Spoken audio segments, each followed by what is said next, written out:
सुप्रभात प्रिय छात्रों। कक्षा 6 विषय है हमारा हिंदी व्याकरण, पाठ नंबर 5, वर्तनी और उच्चारण यानी स्पेलिंग एंड पंक्चुएशन। ठीक है, तो आइए पढ़ते हैं हम अपना पाठ। जब हम अपने विचारों का आदान प्रदान दो प्रकार से करते हैं, देखो, तो बोलकर और दूसरा लिखकर। बोलने के लिए हमें अपने मुख से निकली ध्वनियों का प्रयोग करते हैं और लिखने के लिए लिपि का यानी चिन्हों का।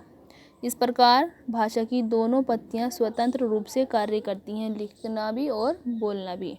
किंतु लिखित रूप की एक विशेषता यह है कि ये भाषा के मौखिक रूप को सुरक्षित रखती है। लिखने वाली लिपि भाषा के रूप को सुरक्षित रखती है। इसके संकेत चिन्ह होते हैं जिन्हें वर्ण या लिपि चिन्ह कहते हैं। अब यहाँ देखिए, उच्चरित शब्द के लेखन में प्रयुक्त लिपि चिन्हों के व्यावसायिक रूप को वर्तनी कहते हैं यानी स्पेलिंग बोलते हैं। अब देखिए, लिपि चिन्ह स्क्रिप्ट सिग्न्स कहाँ से लिए गए हैं, कैसे लिए गए हैं, इसके बारे में पढ़ेंगे। हिंदी लेखन में देवनागरी लिपि का प्रयोग होता है। जो हिंदी लेखन है, जो हमारी भाषा है, उसमें देवनागरी लिपि का प्रयोग होता है। देवनागरी लिपि की ये विशेषता है कि उसकी प्रत्येक लिपि की एक ध्वनि होती है।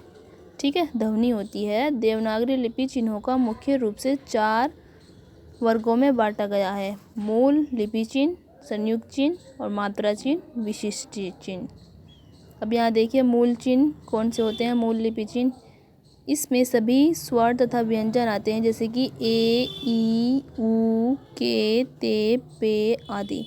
और संयुक्त में आते हैं जो 2 वर्णों को मिलाकर बनते हैं: शे, क्षेत्रतीय, त्रिशूल, ज्ञानी और श्रेष्ठ। अब देखिए, मात्रा चिन्ह, इसमें मात्राएं आती हैं।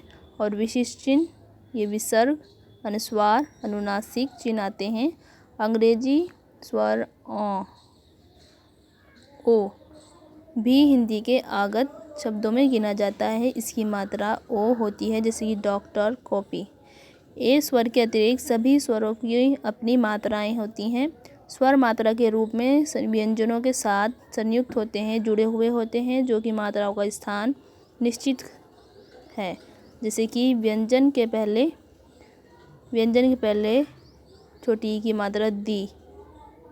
ठीक है, व्यंजन के बाद आ, कहा, ई, दी, ओ, दो, ओ, को, ये सब हैं। ठीक है, वर्तनी के नियम देखिए। जिस शब्द के अंत में बड़ी ई या उसकी छोटी ई हो तो उसका बहुवचन बनाते समय छोटी ई या बड़ी ई या छोटी ई की मात्रा हो जाएगी। जैसे कि मिठाई, मिठाइयाँ, दवाई, दवाइयाँ, लड़की, लड़कियाँ, कहानी, कहानियाँ, बिल्ली, बिल्लियाँ। ठीक है, अब यहाँ देखिए, जिस शब्द के अंत में बड़ा ऊ की मात्रा हो, जिस शब्द के अंत में बड़े ऊ की मात्रा हो, उसका बहुवचन बनाते समय बड़े ऊ का छोटा ऊ हो जाएगा। जैसे कि लट्टू, लट्टुओं, भालू, भालुओं।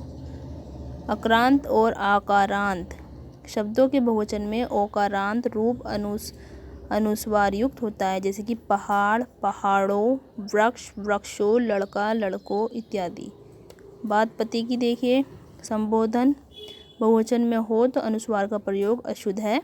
शुद्ध रूप होंगे: हे लड़कों, अरे बच्चों, भाइयों, बहनों, लड़कियों। ठीक है, ये आपका था पाठ नंबर 5। यहाँ आपका प्रथम चरण समाप्त होता है। धन्यवाद।